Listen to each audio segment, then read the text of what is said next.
Hey, kia ora, Brian. It's Chris here from Bayleys. So sitting down with Will Alexander today from our residential property management team, having a chat about residential investment. So Will, how are you this morning?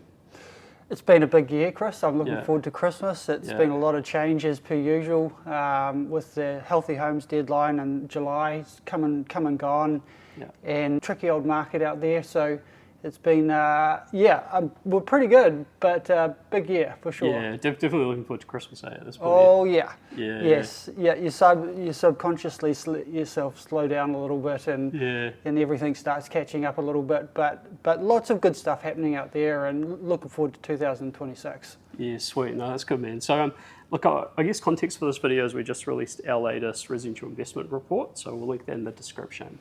And well, I guess one of the themes in the report, sort of particularly the back half of this year, has been like a slowdown in the tenancy sort of flow, in particular, so maybe slightly softer tenant demand and more listings on market.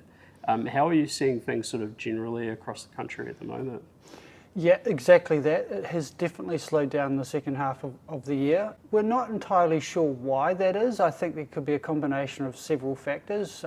People consolidation of costs and potentially moving back in with family, freeing up properties.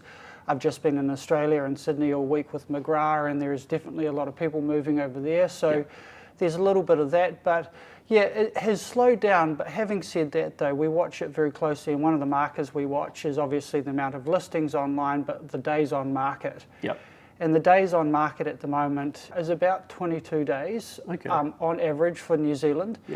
And so across New Zealand, we're seeing the same thing, with a few exceptions. Queenstown is a bit of an exception. That's still quite a strong market, but it's taking a little bit longer, and you've just got to have all your ducks in a row and make sure you get things right, otherwise it can blow out to 30 days plus. Yeah, 100%.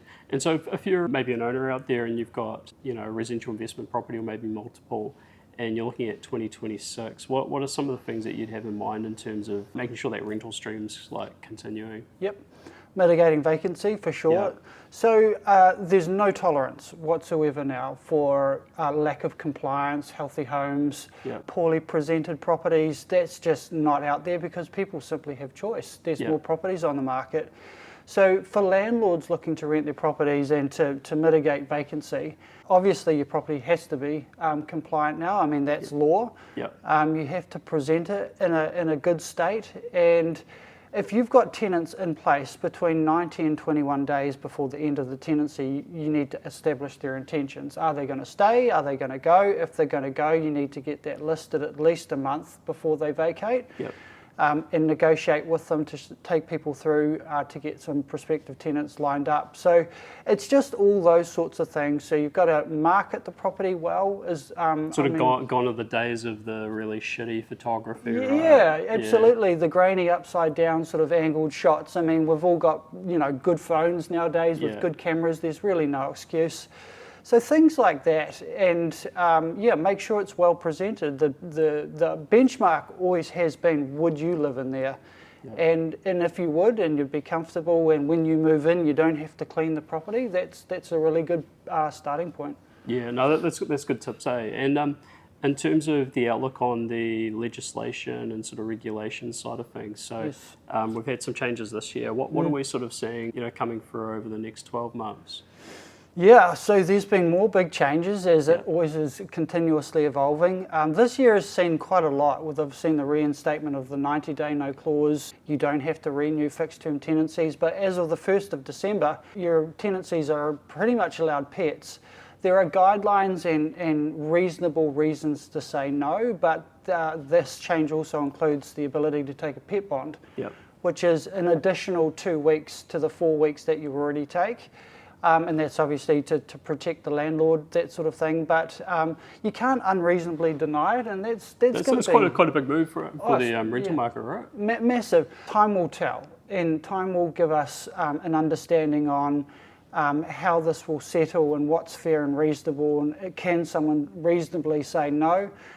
We don't really have any guidelines around that. I think it's a lot of common sense. But that's big change, and also the methamphetamine rules have changed as well. Thresholds. The thresholds. So Look, I'll be honest, I'm not entirely impressed with what they've done. I think it's still confusing. They've gone from 2 levels at the moment to 2 levels again, which just is confusing. And again, time will tell to see how it will bed in, but lots of changes. I think it's a very good thing to test properties at the beginning of the tenancy for methamphetamine. Yeah.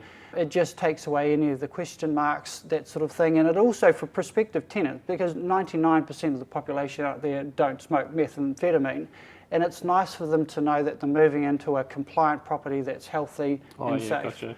Yep. Yeah, no, that's a good step. And I guess some of these changes also reinforce that need for keeping on top of the legislation. And yep. I guess that's one of the benefits of having professional managers in place, Rose, there across that day-to-day versus having to try and figure things out or get exposed to maybe a drama with the tenant. Yeah, sure. I mean, people are time poor, and our job is about creating peace of mind, and it's becoming very specialised, and there's lots of changes and understanding the changes, that sort of thing. So, yeah, we're seeing a lot of that, Chris. We're seeing a lot of people that were previously managing it themselves are moving to professional agencies, and most of the time it's just they're confused with the rules and the regulations, and they're just lack of time. They want to focus on life and just getting on with things. Yeah, absolutely. Yeah.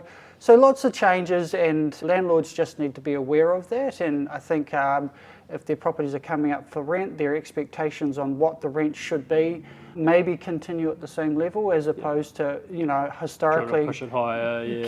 Keep nudging it up. Absolutely. And I understand costs are coming up as well at the same time. So I totally get where they're coming from. But look, a good tenant that's looking after your property is worth its weight in gold. Yeah, no, 100%. Yep. Well, mate, thanks very much for sitting down today, having a chat. Pleasure. Couple of things if you're watching from home. So we do have our residential investment report available that's got benchmarking around things like yields and returns. So check that out online.